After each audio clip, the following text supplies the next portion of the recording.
Well, hi, Grandview. I can't tell you how much I've missed you guys. I really have. Virtual doesn't really do it for me. I miss seeing your faces, being around you and talking to you, and I'll try to do better about staying in touch. Carol and I have had gone through quite a bit with her clinic visits and things like that, and I just had to put my dog down today, which is profoundly sad. So Fudge is no longer with us. So anyway, I am glad to see you, even if it's virtually. So let's start with a lesson here, and I think we'll start with what everybody's been talking about, which of course is the virus, the COVID-19 pandemic. So let's talk about that for a while. My thoughts about it, about the pandemic and its effects on us and society in general.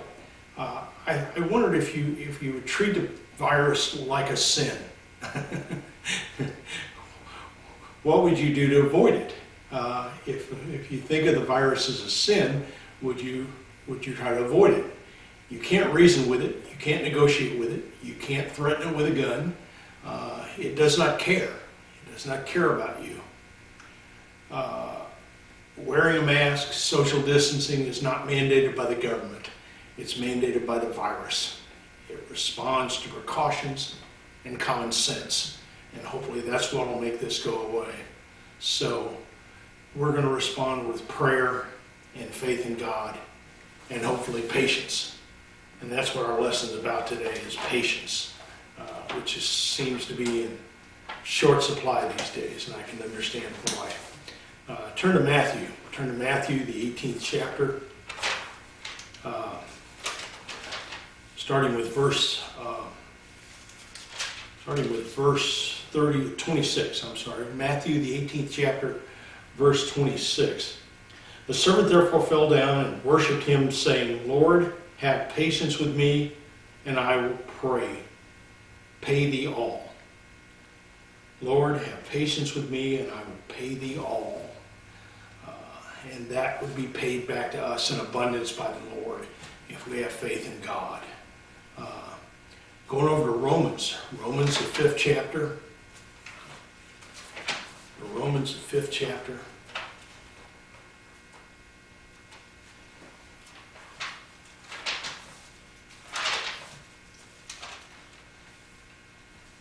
Romans, the 5th chapter, verses 3 through 6. And not only so, but we glory in tribulations also, knowing that tribulation worketh patience, and patience experience, and experience hope. And hope maketh not ashamed, because the love of God is shed abroad in our hearts by the Holy Ghost, which is given unto us. For when we were yet without strength, in due time Christ died for the ungodly. And patience experience, and experience hope. If we have patience during this time, if we have patience during this event, it gives us time to reflect, to think. It gives us ideas. It gives us a way out. It also strengthens our faith in God, because we tend to talk to God more. We have patience. We don't rush to judgment. We don't rush out of fear.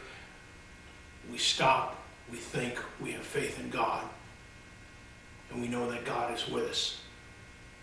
So it gives us experience so that if this happens again, we know how to deal with it. We know how it works. Colossians, the 1st chapter. Colossians, the 1st chapter, verse 11. Strengthened with all might, according to his glorious power, unto all patience and long-suffering and joyfulness. Because even in this pandemic, we can find joy. We can find joy in the things we've forgotten about or taken for granted. We have time to reflect, time to think, time to move on, time to pray, time to get past this. 2 Thessalonians, 2 Thessalonians, first chapter, starting with verse 4. So that we ourselves glory in you and in the churches of God for your patience and faith in all your persecutions and tribulations that ye endure. So that we ourselves glory in you in the churches of God for your patience and faith in all your persecutions and tribulations that ye endure. This certainly would be characterized as a tribulation. It's certainly a time of the need for faith. And while I don't think the pandemic persecutes us per se, it certainly stresses us. And it makes us wish for different times when this wasn't happening. But we have to deal with the present, the here and now, and look toward the future. And the only way to do that is with God. Okay. We'll move on to James. James, the first chapter.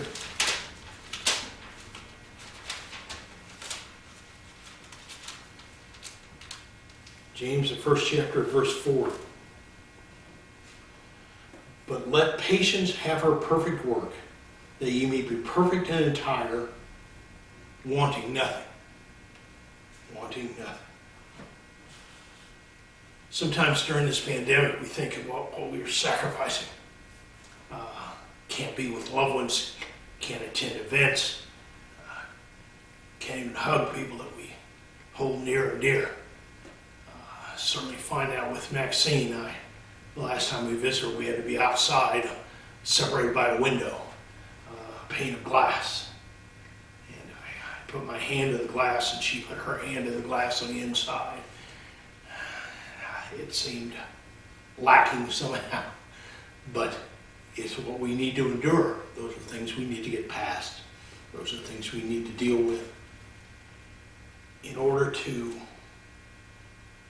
let patience have her perfect work in us, that ye may be perfect and entire, wanting nothing. And finally, James, the 5th chapter, verse 11.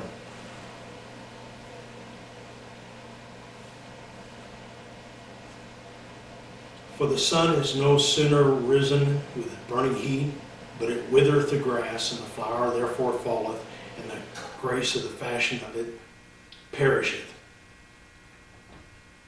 But also shall the rich man fade away in his ways.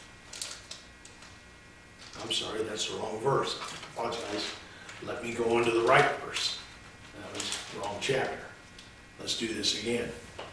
Behold, we count ye happy which endure. Ye have heard of the patience of Job. You have seen the end of the Lord, and the Lord is very pitiful and of tender mercy. The Lord gives us no more than we can deal with. And He arms us with what we need to deal with this pandemic, to deal with this crisis, to deal with the events of the day. And He shows His tender mercy on us when we're faithful and true to Him. So again, mask wearing, social distancing is not mandated by the government. It's mandated by the virus. You can't reason with it. You can't negotiate with it. You can't threaten it. It does not care. We care. We care about the Lord, what He's done for us so far. Our faith in the Lord will show us through this. This may be our darkest hour, but it also may be our brightest hour. I see so many people who show compassion during this time. And the workers who spend the endless hours helping the sick who are afflicted by this.